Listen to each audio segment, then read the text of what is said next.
சற்று முன் கிடைக்கப்பெற்ற மிக மிக முக்கியமான செய்தி ஒன்று வெளியாகியுள்ளது.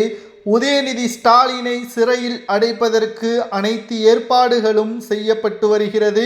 டெல்லி சிறைச்சாலையில்தான் உதயநிதி ஸ்டாலின் அவர்கள் அடைக்கப்படுவார். என்ன தகவல், இதை பற்றி இந்த வீடியோவில் முழுமையாக தெளிவாக நாம் பார்க்க போகிறோம்.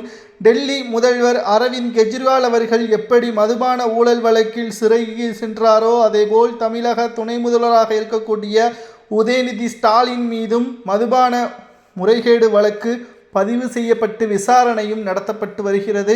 இந்த வழக்கானது இடைக்கால தடை உச்சநீதிமன்றம் பிறப்பித்தாலும் மேல்முறையீடு செய்து அமலாக்கத்துறை அதிகாரிகள் இந்த வழக்கை மீண்டும் விசாரணைக்கு ஏற்றுக்கொள்ள வேண்டும் என்றும், இந்த வழக்கு பொறுத்தளவிற்கு தமிழகத்தில் மட்டும் சுமார் 40,000 கோடி வரை மோசடி நடைபெற்றிருப்பதாகவும் ஆதாரத்துடன் அமலாக்கத்துறை வழக்கறிஞர் மேல்முறையீடு செய்துள்ளார்.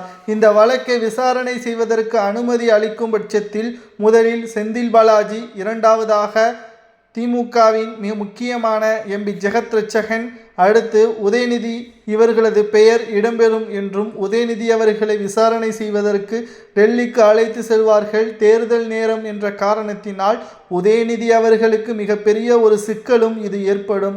ஒருவேளை டெல்லி சிறையில் அடைக்கப்பட்டால் இதன் காரணமாகவே எதிர்க்கட்சியினர்கள் தமிழகத்தில் பிரச்சாரங்களையும் மேற்கொள்வதற்கு ஆயத்தமாகும். இதனால் உதயநிதி அவர்கள் சிறையில் அடைக்கப்படும் பட்சத்தில் திமுக தமிழகத்தில் தோல்வியும் தழுவும். டெல்லிக்கு அழைத்து செல்லாமல் இருப்பதற்காக முன்ஜாமீனை முன்கூட்டியே பெறுவதற்கான ஏற்பாடுகளையும் வழக்கறிஞர்கள் மூலமாக திமுகவின் தலைமை செய்து வருவதாகவும் தற்பொழுது தகவல்கள் கிடைக்கப்பெற்றுள்ளது.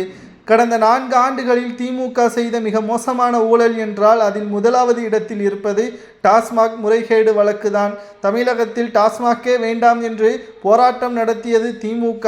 ஆனால் ஆட்சிக்கு வந்த பிறகு அதில் இருந்து எப்படி லாபம் சம்பாதிக்கலாம் என்பதை மட்டும்தான் முழு கவனத்துடன் இருப்பதாகவும் பல எதிர்க்கட்சி தலைவர்கள் குற்றம் சாட்டி வருகிறார்கள். 2026 சட்டசபை தேர்தலில் திமுக வெற்றியடையுமா என்பதை விட தற்பொழுது டாஸ்மாக் முறைகேடு வழக்கில் யாரெல்லாம் கைது செய்யப்படுவார்கள் என்ற எதிர்பார்ப்பு தான் அதிக அளவில் இருக்கிறது. உதயநிதியை டெல்லி சிறையில் அடைக்கலாமா, அல்லது அவருக்கும் இந்த வழக்கிற்கும் எந்த ஒரு சம்பந்தமும் கிடையாதா என்பதை கமெண்ட் வாயிலாக கூறுங்கள்.